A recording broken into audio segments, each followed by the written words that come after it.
Merhaba arkadaşlar, Gizemli Örgüler kanalına hoş geldiniz. Bugün sizlerle bu çift taraflı ahtapottan yapıyoruz. Bu şekilde bir taraf mutsuz, bir taraf mutlu. Yapımı aşırı kolay arkadaşlar. Yeni başlayanların da yapabileceğini düşündüğüm bir tarif oldu. Şimdi ben ince kadife iple yaptım. Siz kalın kadife iplerden kullanarak daha büyük peluş oyuncaklar elde edebilirsiniz. Hazırsanız arkadaşlar malzemelerimize geçelim. Şimdi arkadaşlar şöyle bir çakmak kullandım. Hemen şu uç kısımlarını yakmak için. İpimin. Şöyle bir silikon tabancası kullandım ben. Şu keçeleri yapıştırmak için. Gözler için keçe kullandım. Beyaz ve siyah keçe kullandım. Şöyle beyaz ve siyah keçemiz var. Şöyle bir makasım var arkadaşlar. Bir de plastik iğne kullandım dikiş için. 2,5 milim kalınlığında şu şekilde tığ kullandım. İçini doldurmak için, yani sadece kollarını doldurmak için de boncuk elyaf ya da normal oyuncak elyafı, ince elyaf kullandım. Şu şekilde siyah bir ip kullandım ağız kısmı için. Elinizde nasıl bir ip varsa olur. Şöyle ince kadife iplerden kullandım arkadaşlar. Turkuaz rengi şu an kamerada bir tık daha koyu çıkıyor. Çünkü çekimi şu an gece yapıyorum arkadaşlar. Küçük bebeğim var çünkü. Onu uyutunca yapabiliyorum ancak. Şu şekilde arkadaşlar. Söylüyorum hemen. Yarn Art Velour serisinden yine. Biliyorsunuz daha önce bunlarla ayıcık örmüştük. 864'e 284 arkadaşlar. Renk kodumuz. Turkuaz mavisi. Çok güzel bir mavi. Yine aynı markanın şöyle yavru ağzını kullandım arkadaşlar. Şöyle biraz daha şurada dursun. Bu da bu tarafı içinde. Yavru ağzı kullandım. Ama bunun renk kodunu maalesef ki kaybettim. Bulamıyorum şu anda. O yüzden gösteremeyeceğim. Bu kadar arkadaşlar malzemelerimiz. Hazırsanız başlayalım. Başlamadan önce lütfen kanalıma abone olup beğeni ve yorum yapıp bana destek olursanız çok sevinirim gerçekten. Videoların da devamı gelmiş olur bu şekilde. Desteklerinizi bekliyorum. Şimdiden teşekkür ederim arkadaşlar. Hazırsanız örmeye başlayalım. Arkadaşlar ahtapotun önce bir tarafını ben ördüm. Şimdi diğer tarafını sizle beraber öreceğiz. Çift taraflı ya. Şimdi bir tarafında şöyle açık renk ip kullanmıştım. Diğer tarafında şöyle mavi tonlarında bir ip kullanacağım. Hazırsanız başlayalım beraber. Şöyle ipimi parmağıma doladım. Şöyle orta parmağımın etrafında doluyorum bir tur. Ve sihirli halka yapıyorum arkadaşlar. İçinden ipimi çıkardım, ilmek çıkardım ve bir tane zincir çektim. Bunu saymıyorum. Toplam 6 tane sık iğne yapacağız. Tığımı içinden geçirip ipimi alıyorum. Ve ikisinin içinden geçiriyorum. Bu sık iğne oluyor arkadaşlar. Bu şekilde. Toplam 6 tane yapacağız bundan.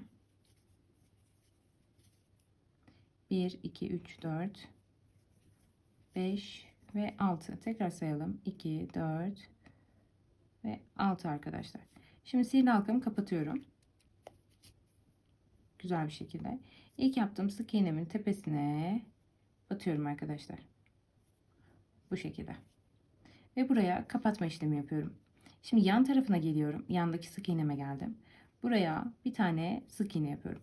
Buraya ilmek belirleyici takacağım. Bu benim belirleyici ilmeğim olacak. Bunun içine aynı yere bakın. Tekrardan bir tane daha sık iğne yapıyorum. Yani bu sırada arttırma yapacağız. 6 tane olan sık iğnemiz 12'ye çıkacak. Toplam 6 tane arttırma yapıyoruz. Arttırma aynı yere 2 defa batmak demek arkadaşlar. Bu 3. arttırmamız. 4.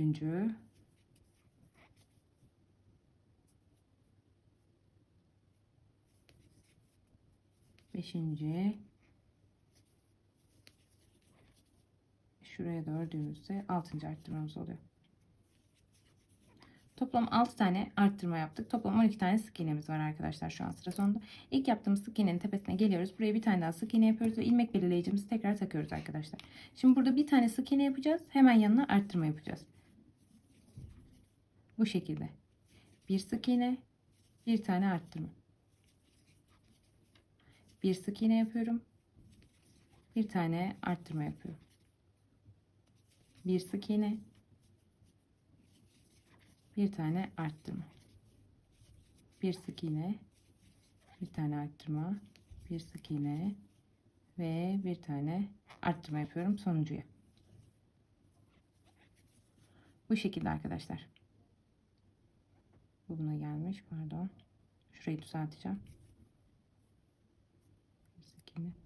Şuraya yapacağız. Toplam 18 tane sık iğnemiz olacak. 2, 4, 6, 12, 14, 16, şu ikisi de 18. İlmek belirleyicimi çıkardım. Tekrar buraya bir tane sık iğne yapıyorum. Şimdi 3 sık iğne, bir arttırma yapacağız. Pardon, 2 sık iğne, bir arttırma yapacağız. Bir yapmış oluyoruz. Hemen yanına 2 yaptım. Onun yanına bir tane arttırma yapıyorum. 1, 2, yanına arttırıyorum arkadaşlar. 1, 2, buraya arttırma yapıyorum. 1, 2, arttırıyorum. Toplam 6 tane arttırma yapacağız. Bu sırada da 24 tane sık iğnemiz olacak. 1, 2 ve sonuncuya da arttıracağız arkadaşlar. Bir tane eksik oldu sanırım. Şurada bir yerde karıştırdım. 2 sık iğne, 2 sık iğne. Şuradan kontrol ediyorum. Şurada karıştırmışız. Neyse sorun değil. Buraya da arttırmamızı yapalım. Sayalım. 2, 4, 6, 8, 12, 14, 16, 18. Şurası 18, 20, 24. Tamam arkadaşlar. 24 tane sık iğnemiz var. Şimdi bu sırada bir tane sık iğne yaptım. Yine ilmek belirleyicimi yerine takıyorum. Şimdi 3 sık iğne yapacağım. Bir arttırma yapacağım. 2 ve 3. Toplam 3 tane sık iğne yaptım. Geldim buraya yanına, hemen arttırmamı yapıyorum arkadaşlar. Bu şekilde sıra sonuna kadar örüp gelelim arkadaşlar. 30 tane sık iğnemiz olacak sıra sonunda. Sıramın sonuna geldim arkadaşlar. İlmek belirleyicimi çıkartıyorum ve buraya bir tane daha sık iğne yapıyorum. Şimdi buraya tekrar ilmek belirleyicimi taktım. Şu anda 6. sıradayız. 4 tane sık iğne yapacağız. Birinciyi yapmıştık. 2, 3 ve 4. Bir tane arttırma yapıyorum yanına. Bu şekilde arkadaşlar sıra sonuna kadar öreceğiz. 4 sık iğne, bir arttırma yapacağız. İlmek belirleyicinin olduğu yere kadar örüp gelelim. Sıra sonunda 36 tane sık iğnemiz olacak. 6. sıramızda bitirdik arkadaşlar. 7'ye başlıyoruz. İlmek belirleyicimizi çıkarttık. Şimdi bir tane sık iğne ördük. Tekrar ilmek belirleyicimizi yerine takıyoruz. Şimdi en son 4 tane örmüştük. Şimdi 5 tane örüyoruz. 1, 2, 3, 4 ve 5. 5 sık iğne ördüm ve bir tane arttırma yapıyorum 6.'ya. Şimdi bu sırada arkadaşlar 5 sık iğne, bir arttırma yaparak örelim. Sıra sonuna kadar örüp gelelim. 42 tane sık iğnemiz olacak sıra sonunda. 7. sıramızın da sonuna geldik arkadaşlar. İlmek belirleyicimizi çıkartıyoruz. Bir tane sık iğne örüp tekrar ilmek belirleyicimizi takıyoruz. Şimdi 6 tane sık iğne öreceğiz. 1 oldu. 2, 3, 4, 5 ve 6. Bir tane arttırma yapıyorum burada. Bu şekilde sıra sonuna kadar 6 sık iğne, bir arttırma şeklinde örüp gelelim arkadaşlar. Sıra sonunda 48 tane sık iğnemiz olacak.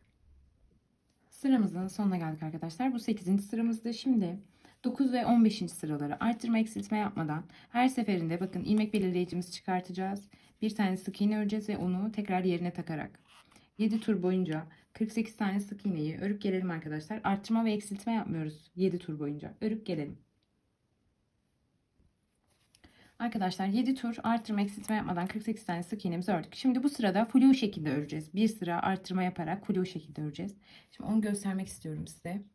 Flu demek, bakın ilmek belirleyicimi çıkarttım. Onun olduğu yerden de başlıyorum örmeye. Şöyle iğnemle göstermek istiyorum. Bakın 2 tane tarafı var ilmeğimizin. Şu ön taraf, şu da arka taraf arkadaşlar. Şöyle göstereceğim. Bakın şu benim ilmeğim, tamam mı? Sık iğnem. Bu ön tarafı, bu da arka taraf arkadaşlar. Ben sadece şu ön kısımları alıyorum. Şu kısımları alarak öreceğim. Sadece bunları alıyorum arkadaşlar. Arka kısımlar kalacak. Bu şekilde örelim. Göstereceğim size, birlikte öreceğiz. Sadece ön kısmı aldım. Aynı normal örüyorum. Tekrar ilmek belirleyicimi buraya takıyorum arkadaşlar. İlmek belirleyicimizi her zaman takacağız. Bu şekilde 2, 3, 4, 5, 6 ve 7. 7 adet ördüm. Şimdi bir tane artırma yapıyorum. Yine bakın aynı şekilde şöyle tutayım. Bu önden alıyorum. Aynı yere, önden aldığım aynı yere bir tane daha alıyorum. Yani flu şekilde arttırmış oldum arkadaşlar. 7 tane de bir bu işlemi uygulayacağım. 1, 2, 3, 4, 5, 6 ve 7. 7 tane ördüm arkadaşlar. Bakın şu ön kısımdaki ilmeği aldım. Sadece tek tarafını aynı yere batıyorum tekrardan. Bir tane daha sık iğne yapıyorum. 2 olmuş oldu. Tekrardan 7 tane öreceğim. 1, 2, 3, 4, 5, 6 ve 7 arkadaşlar. Tekrardan aynı yere 2 tane sık iğne yapıyorum ama flu şekilde örüyorum. 1, 2, 3, 4, 5, 6 ve 7. Bir tane daha arttırma yapıyorum hemen yanına. 1, 2, 3, 4, 5, 6 ve 7. Bir tane daha yapıyorum. Bu 5. arttırma. Toplam 6 tane yapacağız. 1, 2, 3, 4, 5, 6. Bu da 7 arkadaşlar. Sonuca da arttırmamızı yapıyoruz. Bitti arkadaşlar. İlmek belirleyicimi çıkarttım. Şimdi bu sırayı artık normal bir şekilde öreceğiz. İkisini de aldım. Bir tane sık iğne yaptım ve ilmek belirleyicimi tekrar yerine taktım. Şimdi 3 sıra boyunca arkadaşlar arttırma eksiltme yapmadan şu anda 54 tane sık iğnemiz var. Onların hepsini örüp geleceğiz. 4 sıra boyunca örüp gelelim arkadaşlar. Pardon, 3 sıra boyunca örüp gelelim arkadaşlar. 54 tane sık iğnemizi. Sıramızın sonuna geldik arkadaşlar. 3 sıra ördüm. Şimdi şuradan ilmek belirleyicimizi çıkartalım. Buraya bir kapama işlemi yapalım. Şimdi bu yaptığımız sık iğnenin tepesine batıyoruz. İlmeğimizi çıkardım. Ve bunun içinden geçirdim yandaki ilk ilmeğimizin. Bu şekilde çıkartacağım arkadaşlar. Keseceğim buradan. Hatta bir tane de zincir çekersek daha iyi olacaktır. Bir tane de zincir çektim. Çok uzun kesmiyorum. Çünkü ben birini dikiş için uzun kesmiştim zaten. O yüzden bunu çok da uzun kesmedim. Şu şekilde. Bundan da bir tane daha yapın arkadaşlar. Böyle duracak ikisi. Gayet güzel duruyor. Siz de yapın. Böyle 2 tane olacak toplam. Şimdi bacaklarına geçeceğiz. Onları da anlatacağım. Şöyle göstereyim öncelikle. Ben bunlardan şu an 7 tanesini yaptım. Sizle beraber bir tane daha yapacağım. Toplam 8 tane olması gerekiyor. Mavi renk iple başlıyorum. Koyu renk iple. Sonra pembe ipimle devam edeceğim. Sihirli halka yapacağım arkadaşlar yine. Mavi renk ipimdeyim hala. Bir tane zincir çektim. İçine 6 tane sık iğne yapıyorum. 1, 2, 3, 4, 5 ve 6. Şimdi sihirli halkamı kapattım. Burada ilk yaptığım sık iğnemin tepesine geliyorum. Karıştırıyorsanız sayabilirsiniz. 2, 4, şuradan 4 ve 6 şeklinde ilk yaptığınız sık iğnenin tepesine batın arkadaşlar. Bu şekilde. İlmeğimizi çıkardık ve kapattık burayı. Şimdi yanındaki ilmeğe geliyorum. Buraya battım, bir tane arttırma yaptım. İlmek belirleyicimi takıyorum buraya. Bir tane sık iğne ördük ya, buraya bir tane arttırma yapıyoruz. Bu sırada hepsine arttırma yapacağız. Toplam 12 tane sık iğnemiz olacak. Birinci arttırma. Şu şekilde ikinci arttırma. Bu da üçüncü arttırmamız olacak arkadaşlar. Ama şöyle bunun içine battıktan sonra şöyle çıkardığım bu 2 tane ilmeği mavi ile değil, pembe ipimle örüyorum. Şu şekilde birazcık da uzun bırakıyorum ve bunu bununla örüyorum. Şu elimle çektim. Şimdi pembe ipimle devam edeceğim. Maviyi bıraktım. Aynı yere 2 tane sık iğne ördüm. Bir tane daha yapıyoruz. Bu da ikinci ve bu da üçüncü arkadaşlar.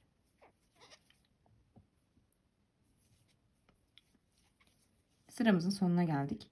Üçüncü sık iğnemizin tepesine bu şekilde 2 tane bırakıyoruz, yine batmıyoruz arttırdığımıza. Şimdi bu ilmek belirleyicimizi çıkarttık. Mavi ipimizi alıyoruz. Pembeyi bıraktık. Şöyle yapalım.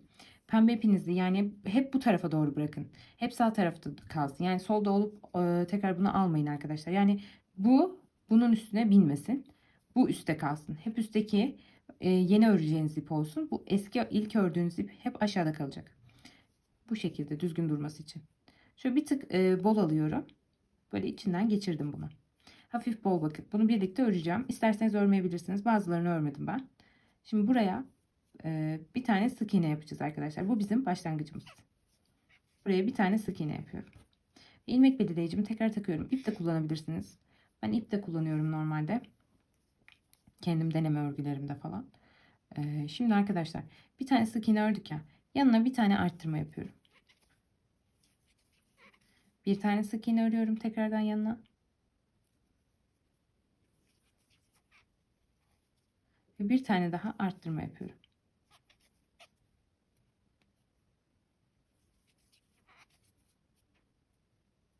Bir sık iğne, bir arttırma ve bir sık iğne örüyorum. Bir tane daha arttırma yapıyorum. Arttırmamı yapmadan önce bunu bu şekilde ikili bırakıyorum. Tekrardan ilmek belirleyicimle şöyle hemen aldım. Bu şekilde pembe ipime geçtim arkadaşlar. Şimdi buraya bir tane sık iğne ördüm. Yanına geldim, bir tane arttırma yaptım. Bir tane sık iğne ördüm. Bir tane arttırma yaptım. Bakın ipimi örüyorum. Bakın şurada kastırmaya başladı ipim. Şu ipim. Bunu bıraktım artık örmeyi. Bir tane sık iğne yapıyorum ve sonunda tekrardan pembe ile arttırma yapacağım. Aynı yere batıyorum, çıkartıyorum. Bunu örmüyorum şimdi. Sıramın sonuna geldim. Bakın ilmek belirleyicimin olduğu yer. Şimdi bu sırada arttırma eksiltme yapmadan hepsini örüyoruz arkadaşlar. 18 tane sık iğnemiz var şu anda. Arttırma eksiltme yapmadan öreceğiz. Rengi rengini öreceğiz. Yani mavi maviyle, pembeyi pembeyle öreceğim. Şimdi bakın bu ipimi şöyle aşağıya alıyorum. Bunu yukarıya alıyorum. Şurada şöyle bir çaprazlık oluyor. Öreceğim ipim yukarıda. Bu aşağıda kaldı. Şimdi mavi ipimle çıkartıyorum ilmeklerimi. Bu şekilde. Pembe ipimi birazcık sıkıştırıyorum. Burada bir potluk oluşmasın. Bunu da çıkartıyorum arkadaşlar. Bir. İlk sırayı göstereceğim. Kalan sıraları örüp geleceğiz arkadaşlar. Ya da hepsini beraber de örebiliriz. Hepsini örelim. Burada 9 tane var maviden. Her zaman sıra sonuna geldiğimizde bakın yürütemediğim yerde bırakıyorum bunu. Bakın sıramızın sonuna geldik. Bu şekilde ipimi çıkardım. Tekrardan pembe ipimi aldım. Bunu arkaya doğru attım, yukarıya, bakın çaprazlandı. Pembe ipimi aldım. Bunu geçirdim. Bir tık da bol bırakıyorum burası kasmasın diye. Şimdi tekrardan buraya bir tane sık iğne yapıyorum. Bu şekilde bütün sık iğnelerin tepesine batacağım. Pembe olandan da 9 tane var. Toplam zaten 18 tane sık iğnemiz var.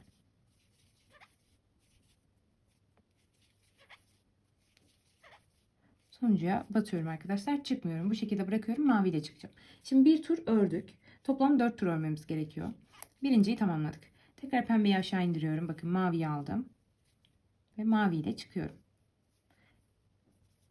Şimdi buraya hemen dibine batıyorum. Bir tane ilmek belirleyicimi tekrardan takıyorum. Sık iğnemi yaptım. Şimdi ikinci turumuza başladık. Bu şekilde rengi rengini öreceğim.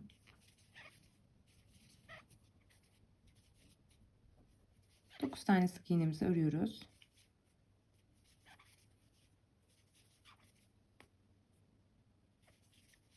Bu şekilde. Pembeyi alacağım şimdi. Bak mavi ipim hep aşağıda. Pembeyi yukarıya aldım. Yani aslında hangi iple öreceksek o yukarıda kalıyor. Diğeri aşağıda kalıyor. Çıkardım. Pembeyi de örüyorum. Ve ikinci sıramı bitireceğim.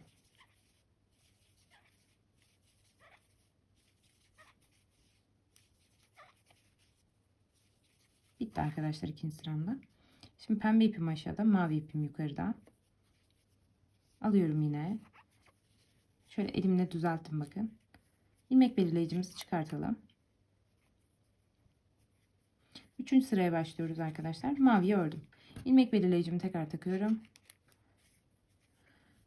Bu şekilde mavileri öreceğim şimdi.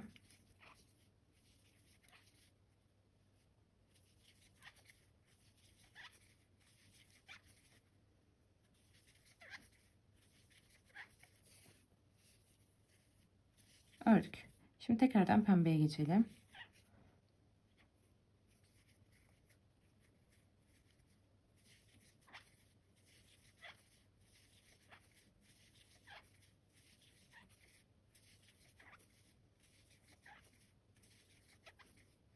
Üçüncü sıramızda bitirdik arkadaşlar. Şimdi tekrar maviye geçiyorum. Mavi ile çıkartıyorum. Pembeyle de birazcık sıkıştırıyorum. İlmek belirleyicimi de çıkartıyorum arkadaşlar. Buraya tekrardan mavinin olduğu yere batıyorum. İlmek belirleyicimi takıyorum. Şimdi son sırama, dördüncü sırama başlıyorum arkadaşlar.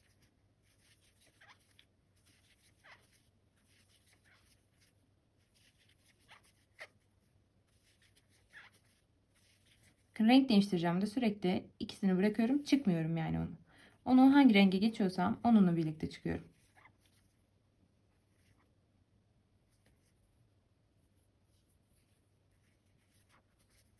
Bu şekilde. Bir tık bollaştırdım.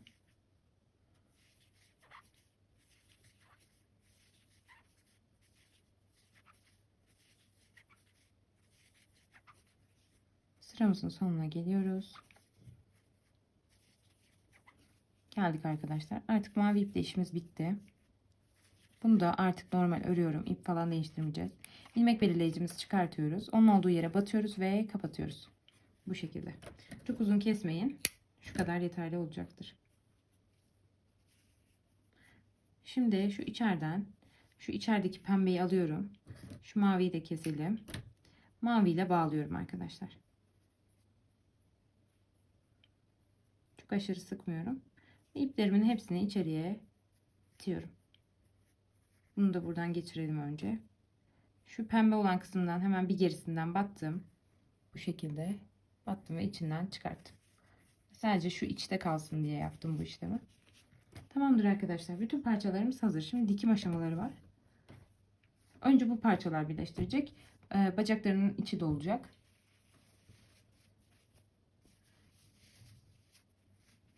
İğnemizle dikeceğiz. Şu isterseniz normal renk iple de dikebilirsiniz. Yani normal iple de dikebilirsiniz. Bu kısmını ben normal iple dikeceğim. Yani buna yakın bir renklerde de kullanabilirsiniz. Şöyle bir ip var elimde. Onu kullanacağım ben.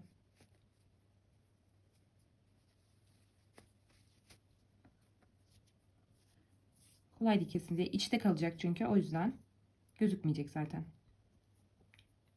Şöyle birazcık bir parça ip kesiyorum. Ve dikişime başlıyorum arkadaşlar. Nasıl dikeceğiz? Bakın. Bu ters kısmı. Gördünüz mü? Bunu içeriye doğru kaktırıyoruz ilk önce. İkisinin de şu düz kısımları gelecek.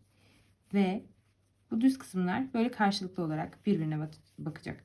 Flu ördüğümüz kısımlar vardı bakın. Şöyle birazcık kıvırın bunu. Bakın şurada flu ördüğümüz kısımlar var. Şöyle ilmekler gözüküyor burada. Bunların hepsine tek tek batarak dikeceğiz. Burada da var aynısı. Bakın şunlar. Şöyle bir ince bir çizgi var şurada. Ondan bahsediyorum. Ondaki ilmekler. Şu uç kısımları denk gelecek şekilde ayarlıyorum. Bakın şöyle. İkisinin de yüzü birbirine bakıyor. Yani düz taraflar dışlara bakacak arkadaşlar. Arka taraflar da içlere bakacak. Bu şekilde duracak. Şimdi hemen şuradan bir tane batıyorum ben. Şunu şuraya bir bağlayayım.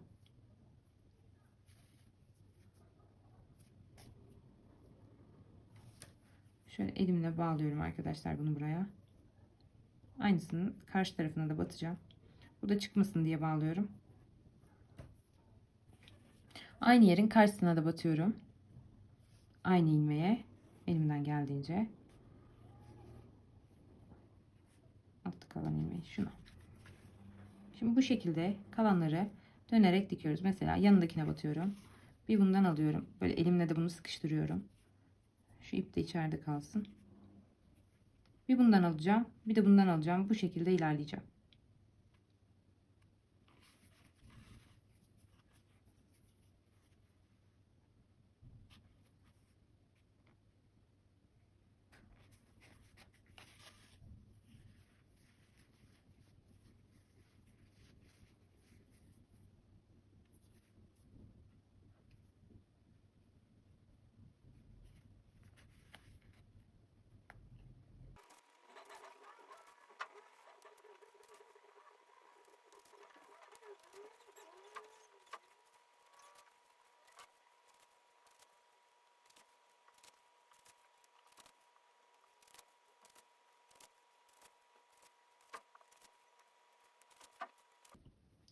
Arkadaşlar şu şekilde ben dikişlerimi tamamladım. Şimdi şu kısımları diktim. Bu tarafı da sizinle beraber dikeceğiz. Şu kısmı dikmiştik biliyorsunuz. Daha önce videomu maalesef ki çekerken kapanmış. O ara kısmı size gösteremedim o yüzden. Ama şu kısımları fark ettim dikmedim. Onu da sizinle beraber burada tekrar dikeceğim. Şöyle duruyor arkadaşlar. Şimdi bu kolları ben 54 tane ilmeğimiz var. Tam olarak şöyle yaptım. 2 tanesini 6 tane ilmeğe birleştirdim. Normalde bunlarda 8 tane ya. Şu şey buradakilerde 8 tane ilmeğimiz vardı. Ben bunun 2 tanesini 6 ilmeğe birleştirdim. Kalan 6 tanesini de 7 ilmekle birleştirdim. Şimdi şöyle yapacağız. Şunu içinden çıkartıyorum arkadaşlar. bu tarafı dikeceğim için bu taraf ön yüzümde kaldı. Bundaysa diğer tarafta. Bunu kadife iple diktim. Çünkü diğer iplerle dikince kötü duruyor. Olmuyor. Mesela iç kısmı biliyorsunuz farklı renk iple diktik. Zaten gözükmeyecek. Bunun bu fazlalık iplerini falan hep içine koydum. Çünkü doldurma işlemi yapacağız. Bunu da dikerken dolduracağım ben. Sizinle beraber. Şurada şöyle birazcık ipimiz varmış. Bunu kullanmayacağız arkadaşlar. Şöyle bir ip aldım. Biraz kesiyorum. Yetmedi, yani çok aşırı uzun kesmeyin. Yetmediği yerde tekrar bağlayabiliriz. Sorun olmaz yani. İp ilave ederiz. Şu şekilde bir şey kestim ben, bakın. Şu kadarlık bir parça kestim. Bunu iğnemize takacağız. İğnemi bulamıyorum şu an. Buldum arkadaşlar iğnemi. Şu şekilde iğnemize ipimizi geçireceğiz şimdi. Şöyle. Şimdi şu kısımdan başlıyorum ben. Tam bunun da bu karşısına gelen kısımdan. Buradan itibaren böyle dikeceğiz. Şuradan hemen bir tane ilk ilmeğimi alıyorum. Hatta şöyle aşağıdan batıyorum ki şu ipim altta kalsın. Bunu bu iple bağlayabiliriz. Dönüp geldiğimizde eğer yeterse ipimiz sondakiyle de bağlayabiliriz. Bir şekilde bağlarız, saklarız yani. Sorun değil. Hatta şöyle bağlayabiliriz isterseniz.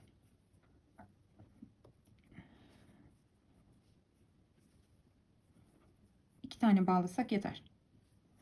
Zaten bu altta kalacak. Şimdi bakın şurada mavi gördüğüm kısımlar var ya, sadece onları dikiyorum. Burada da sadece pembeleri dikmiştim. Dikmeye başlamadan önce bunun içini dolduracağım. Şöyle bir elyafım var. Şöyle, yani her dikme işleminden önce dikeceğim kolu bu şekilde dolduracağım arkadaşlar. Böyle doldurdum. Şimdi buraya önce buradan bir başlayalım. Elimle ittiriyorum bu arada elyafları. Çünkü güzel de olsun istiyorum. İlkine battım. Bunu da buraya kapattım. Şimdi şuradan aldım. Karşısına gelene batıyorum. Yine aynı şekilde yapacağız. Bakın bu 2 oldu.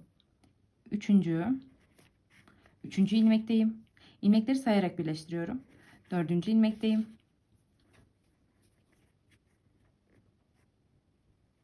Beşinci ilmekteyim. Şimdi 5'ten sonra aynı yere batıyorum ama yanındakini de alıyorum. Yani hala 5. ilmekteyim. Burada 5. burada 6. ilmekteyim. Şuraya buradan 6. buradan 7. ilmekteyim. Ve tekrardan buraya batıyorum.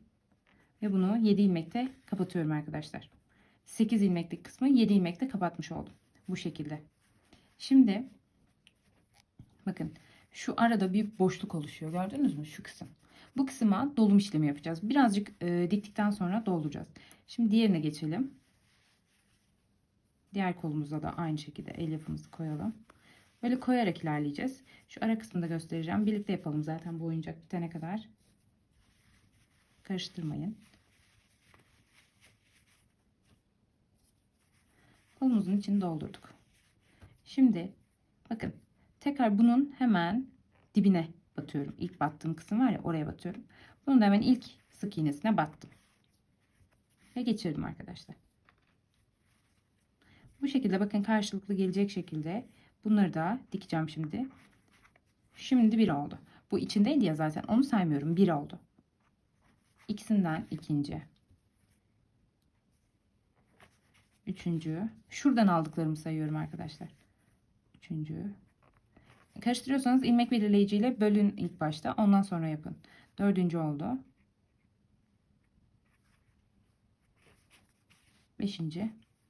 Şimdi bunu 6 tane de yapacağız. Hala 5'teyim. Şu da 6. arkadaşlar. Bir ucu kaldı. Aynı yere tekrar geçiriyorum ve 6'yı o şekilde bitiriyorum. Şimdi çok ilerlemeden şu ara kısma biraz dolum yapalım. Yani 2 tane de bir dolum yapabilirsiniz ara kısma. Şöyle tutuyorum arkadaşlar. Parmağınız giriyor zaten. Parmağınızla şöyle doldurun. Çok aşırı olmasın ama az da olmasın. Biraz koyun.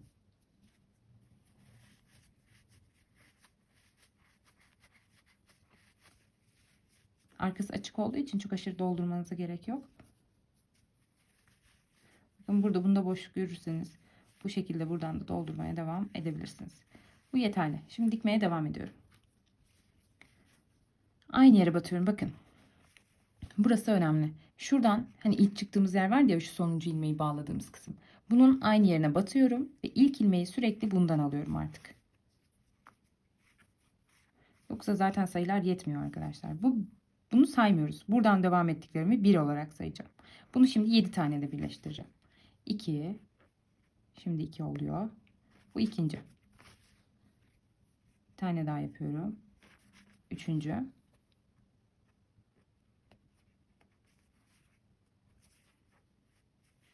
Bunun kolunu doldurmayı unuttuk. Bunu da dolduralım.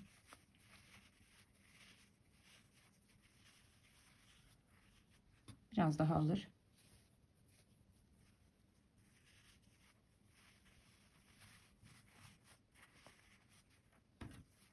3 demiştik arkadaşlar. Şu dördüncü. Beşinci.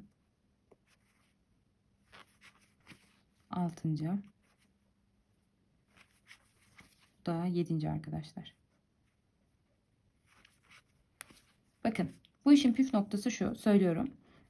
Buradan sayarak ilerleyeceksiniz. Yani şu kısmı. Bundan 7 tane mesela diyelim ki ben dedim size 2 tane 6, 5, 6 tane de 7 yapmamız gerekiyor. 7 tane sayıyorum. Birinciyi tamamladım. 2 tane de 6 yapmam lazım. Araya serpiştiriyorum. Mesela ben ilk 6'mı yaptım şurada. Şimdi 2 tane daha öreceğim. Şurada bir 6 daha yapacağım mesela şu kısımda. Sonrakileri 7 olarak devam edeceğim. Bu çok fark etmiyor. Alttakini 6 yapmışsın, üsttekini 7 yapmışsın. Aynı olmasına gerek yok. Sadece buradaki bu sırayı tamamlayıp şu kısma oturtmanız yeterli olacaktır. Devam edelim arkadaşlar. Buraları dolduralım. Ya şurada bunu saydıktan sonra şurada eğer açıklık bile kalırsa mesela diyelim şu ilmek kaldı. Bu ilmek kaldı. Bunları aynı ilmeğin içinden girerek dikebilirsiniz. Bunun için de dolduruyorum.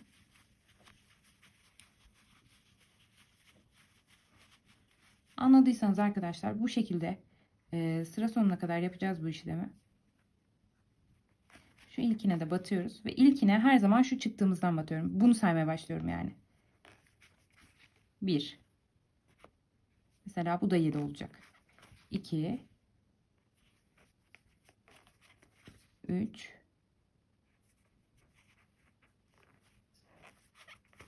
4. 5. 6. Ve 7. arkadaşlar. Bakın 7 yaptım ama hala şurada bir ilmeklik yerim var. Bunu da hemen 7.'nin içine tekrar batıyorum ve bundan da çıkartıyorum. Bu şekilde. Şimdi şu ara kısmını da dolduruyorum. İpim de az kaldı. Bu ara kısmını da buradan dolduruyorum arkadaşlar.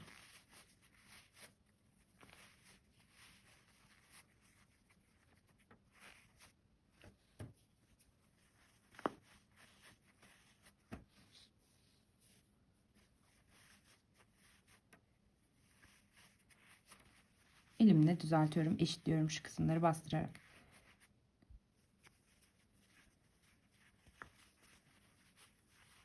Diğerlerini de arkadaşlar doldurarak ilerleyeceğiz. Eğer ipiniz sizin de bitecek gibi olursa şimdi şunu da yapalım. Bakalım bitecek mi? Şimdi biterse sizin de nasıl değiştireceğinizi falan göstereceğim ben. Ondan sonra kalanlarını yapıp geliriz. Şurada ipim bitsin, onu göstereyim. Takmasını göstereceğim tekrar ipi. Şimdi aynı yere tekrar batıyoruz. Burada. Battık. Buradan da ilkine batıyoruz. Sıkıştırdık. Karşılıklı gelen ilmekleri sayarak örüyoruz. 1 2 3 4 5 6. Bunu 6'da birleştirmemiz gerekiyordu ama 7 olsun artık da. Yerine 6 yaparız. Şimdi bunu da 7 birleştirdim. Bakın ipim çok az kaldı arkadaşlar. Bunu çıkarttım artık. Tekrardan bir ip kesiyorum kendime. Şu yeterli olur. Bunu tekrardan geçiriyorum. Bakın. Tam şu bittiği kısım var ya ipimin. Bunun da çıktığı kısım. Tam bunların dibinden battığım kısımdan tekrar batıyorum. Ve ipimi birazcık burada bırakıyorum. Bu iki ipimi bağlıyorum arkadaşlar burada. Bu şekilde. Bağlıyorum. Bu zaten ara kısımda kalacak. gözükmeyecek şekilde şöyle içlere sokuşturuyorum bunları da. Bu şekilde arkadaşlar, diğerlerini de yapalım. Sıra sonuna kadar hem kolları dolduracağız hem de bu ana gövdenin parçasını doldurup gelelim arkadaşlar. Bakın arkadaşlar, sıramın sonuna geldim. Şu kısmı daha yapmadım, dikmedim yani. Şu kısımlara dolum işlemini yapacağım. Ondan sonra o kısımları da dikeceğim. Şu açıklığı da kapatmış olacağız sizinle beraber. Şuralara şimdi dolum yapıyorum.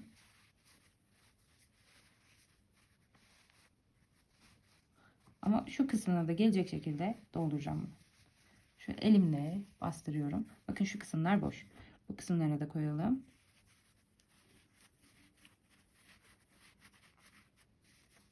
Şimdi sadece şu kısım kaldı. Dikiş yapacağımız yer. Oraya da koyacağım. Diktikçe koyalım. Şu kısmı birazcık daha dikeyim. Bunu buraya denklemeye çalışıyorum artık.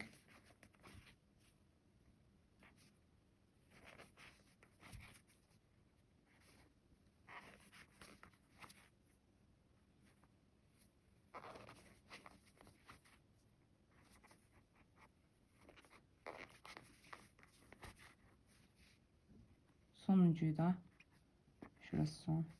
Bunu dikiyorum. Şurada küçük bir açıklığım var, bakın. Onu kapatmıyorum. Şimdi kapatmadan önce şöyle güzelce bunu da dolduruyorum. Az daha koyacağım. Yanlara doğru veriyorum. En son diktikten sonra böyle elimle bastırarak onu oraya getireceğim. Dağıtacağım yani. Şimdi şöyle çekiştiriyorum biraz. Tekrar eski haline gelsin diye. Bakın şöyle bir boşluk kaldı arkadaşlar. Gördünüz mü? Bu tam karşısına gelen kısma tekrardan batıyorum. Bakın şu kısmına batıyorum ve ikisini bu şekilde birleştireceğim. Şu kısımları. Şöyle gözüküyor mu? Evet. Bu orta kısmı da bu şekilde birleştiriyorum arkadaşlar. Şöyle güzelce, aslında buralara battık ama açık kalıyor. O yüzden burayı sağlamlaştırıyorum ben bu şekilde. Bitti arkadaşlar böyle. Şimdi şuradan bakın, mavi ilmeklerdeyim. Mavi ilmeğimin olduğu yerden şöyle şuradan bir yerlerden batıyorum. İpimi burada sabitleyeceğim arkadaşlar. Ondan sonra da içinde yürüterek kaybedeceğim. Bakın, battığım yerden, sabitlediğim yerden batıyorum ve ipimi içinde yürütüyorum. Birkaç tur şu şekilde götüreceğim.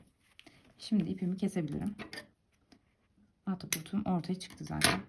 Şimdi buradaki potluğu da elimle şöyle hepsini eşit bir şekilde dağıtıyorum. Şimdi ahtapotumuzun yüz mimiklerini yapacağız. Gözünü. Bu taraf kızgın, diğer taraf sakin olacak. Güler yüzlü olacak. Şimdi şu kızgın yeri yapalım önce sizinle. Gözleri taktıktan sonra da ağzı ayarlayacağız. Şu gözleri göstereyim önce. Onların da dikişi var. Onu da göstereyim. Arkadaşlar bakın, şöyle siyah bir keçe kestim. Şöyle de beyaz bir keçemden şöyle küçük bir yuvarlak kestim. Biraz daha elips şeklinde bunlar.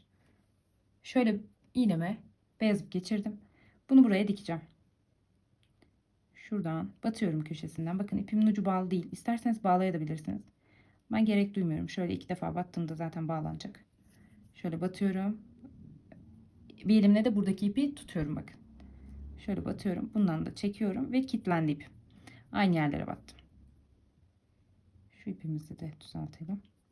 Şimdi etrafından birkaç noktadan dikeceğim arkadaşlar. İsterseniz ince dikin. İsterseniz bunu silikon tabancasıyla yapıştırabilirsiniz de. Öyle daha kolay olacaktır. Ama böyle de daha sağlam olur. Benim aklıma da geldi aslında yapıştırmak ama hadi dedim, biraz daha sağlam bir oyuncak olsun. O kadar uğraşıyoruz. Hemen kopmasın. Çünkü sürekli çevireceğimiz için. Şimdi mesela dikişim bitti arkadaşlar. Şöyle arkadan iki ucu birbirine güzelce düğüm yapıyorum. 2 tane.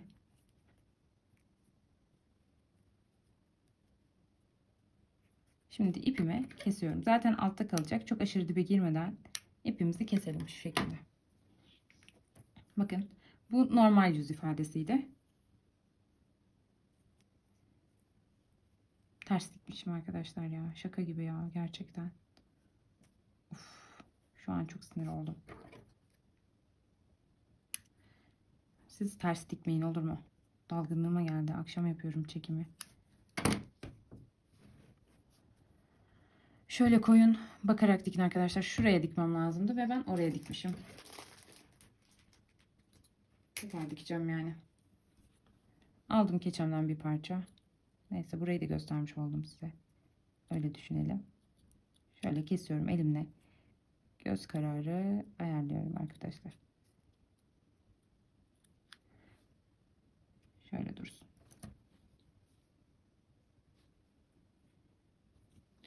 İğnemize de ipimizi geçirelim. Şöyle beyaz ipimizi.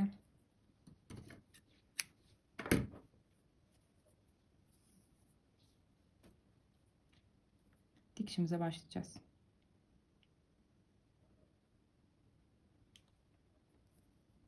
Takamadım.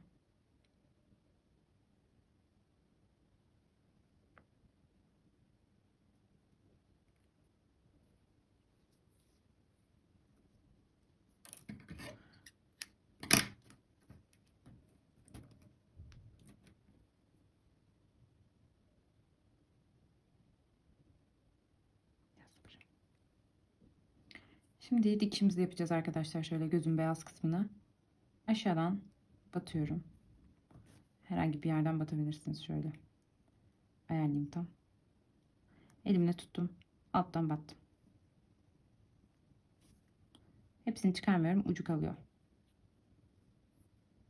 Sonra şöyle ayarlıyorum yerine. Şuradan da batıyorum. Hemen çekmiyorum. Gitmesin diye. Ucunu bağlamadım çünkü. Tekrardan batıyorum. Ve sıkıştı arkadaşlar buraya. Şöyle batıyorum. Sıkıştırıyorum. Şu anda sıkıştı. Şimdi böyle birkaç noktadan batacağım hareket etmemesi için. Köşeden de batalım. Şuradan. Buradan da battım arkadaşlar. Bu şekilde duracak. Şimdi bu arkadan ipimizi, iğnemizi çıkardık. Bağlıyoruz. 2 tane düğüm atıyoruz. İpimiz açılmasın diye. Bu şekilde. Ve kesiyoruz arkadaşlar. Arkadaşlar ben bu tarafları silikon tabancasıyla sabitledim. Ağız kısmını da önce bir dikmeyi denedim ama hoşuma gitmedi. O yüzden silikon tabancasıyla çok kolay bir şekilde yaptım. Elinizdeki farklı bir yapıştırıcıdan da olur. Çünkü zaten bu ip olduğu için kağıt gibi değil ya da farklı bir şey gibi değil. Kesinlikle çıkmaz. Merak etmeyin. Denedim ben. Şu uçlarını bir tık daha silikonlayabilirsiniz. Eğer beğenmezseniz. Şöyle hafif yakabilirsiniz. Öyle de olur. Silikon izi gözüksün istemiyorsanız ama bence çok da önemli değil. Yakmayı da göstereyim size. Çakmak bulabilirsem burada. Ama burada çakmam yok sanırım. O yüzden yakma işlemi gösteremeyeceğim. Bulup geleyim bir tane çakmak. Az için şu kadarlık bir ip yeterli olacaktır. Yakmak isterseniz de şöyle hafif ucunu eritin arkadaşlar. Bakın şöyle duruyor. Ayrılmaması için. Böyle yakabilirsiniz ucunu. Ama silikon da yapabilirsiniz tabi. Ama yine de bence yakmak da mantıklı. Çünkü ne olur ne olmaz ayrılmasını istemeyiz. Şimdi bakın bu kısmı yaptım. Bu kısımda şöyle çıkartıyorum. Bunun içindeyken yapmıştım. Şimdi bunu çıkarttım arkadaşlar. Sadece göz kısımlarını denkleştirmek için yapıyorum bu işlemi. Şimdi mesela şöyle elimle koydum. Bunun karşısına getirmeye çalışıyorum mesela. Bu ayağın ortasından gelmişim. Şöyle. Tam birebir aynısı olmaz zaten ama birazcık denklemeye çalışıyorum elimden geldiğince. Bu şekilde arkadaşlar şu kısımlara yapacağız. Böyle koydum ben bunları. Şurayı da söyleyeyim. Burada sıra vereyim size. Şurası bizim sihirli halkamız. Sihirli halkamızdan sonra sihirli halkamızı 1 olarak sayıyorum. 1, 2, 3, 4, 5, 6, 7. 7. sıranın hemen bakın 6. sıranın bitişi 7. sıraya ben gözleri taktım. Hemen onun arasında 5 tane sık iğne bıraktım. Şuradan aşağıya doğru geldim arkadaşlar. Hemen bakın gözlerin bitişine ağızı başlattım. Bu şekilde yaptım. Şimdi buna da aynı işlemi yapacağım. Şurada şu bir tane gözümü tutuyorum. Ve bunu içeriye doğru kattırıyorum arkadaşlar. Çünkü diğer türlü düzgün olmaz. Şöyle 2 bacağın ortası ayarladım gözümün olduğu yere. Elimle kaktırdım. Şu şekilde düzelttim arkadaşlar. Bunu. Şimdi şuraya takacağız. Bunda da sayıyorum. 1, 2, 3, 4, 5, 6. 6'nın bitişi 7'nin başlangıcı. Aynı yapmaya çalışıyorum ikisini de. Bunu da buraya takacağım. Şöyle silikon tabancasından sıkıyorum biraz. Kapatmışım. Isınsın. Tam olarak bu iki gözü buraya ayarlıyorum. 1, 2, 3, 4, 5, 6'nın bitişi 7'nin başlangıcına takıyorum. Arasına da 5 tane sık iğne bırakıyorum. 3 ve 5. Tabi bunda birazcık sık olduğu için 6'da bırakabilirsiniz. gülen surat olacak ya. Şu şekilde. Bitişi. 2, 4, 5 ve 6. 6 tane de sık iğne bıraktım arkadaşlar. Bunda da.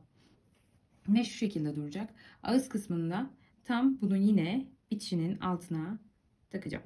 Şu şekilde duracak. Şimdi silikonumuzu sıktık ve yerleştirelim yerlerine. Şöyle birazcık sıktım. Buraya bunu takıyorum. Bastırıyorum çıkmasın diye.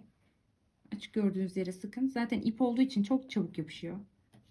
İple keçe birbirine çok kolay yapışıyor. Ya da koysam bile duruyor. Sayıyorum hemen. 2, 4 ve 6. Bunu da buraya şu şekilde sıkıyorum. Etrafına. Orta kısmına sıkıyorum. Zaten bastırınca yayılıyor. 2, 4, 6'yı ayarladım. Yerini de ayarladım. Ve kaymasın. Takıyorum. Yapıştırıyorum arkadaşlar. Bunu da buraya. Bu şekilde oldu. Şu elinizle bastırın güzelce. Bakın şu kalkık gördüğüm kısımlara da çok azıcık dokunduruyorum. Bunları da sabitlemiş oluyorum buraya. Şimdi ipimizle ağız kısmımızı yapacağız. Ağzımızı da bakın şuraya koyuyorum ben. Ortaladım ve bu kısma yerleştireceğim. Öncelikle şuraya bir tane sıkıyorum. Şöyle ağız şeklinde sadece gezdiriyorum arkadaşlar. Ağız şeklinde gezdirdim. Çok aşırı sıkmayın. Ve bunu hemen buraya yapıştırıyorum. Silikonları sonra temizleyebilirsiniz. Buraya yapıştırdım. Şu şekilde gözüküyor.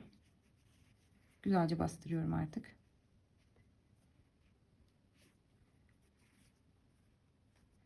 Biraz daha silikon yapacağım. Şu kısma da burada yoktu ve yapışmadı. Hafif yapıyorum.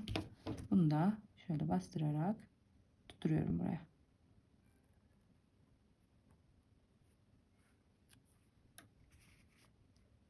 Bastırdım arkadaşlar. Şuradaki fazlalıkları en son temizliyoruz. Şimdi şu ucunu da yaptık mı tamamdır. Silikonlu ip yapıştırmak biraz zor oluyor. Ama burada bunu dikebilirsiniz. Ben uğraşamayacağım dikmekle. O yüzden böyle yaptım.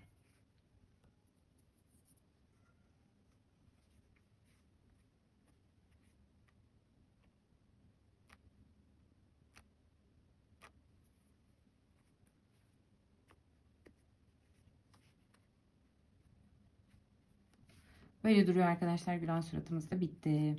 Tamamdır. Ahtapotumuz hazır. Sizinle birlikte de çevirelim. Bu şekilde. Silikonları da temizleyeceğim.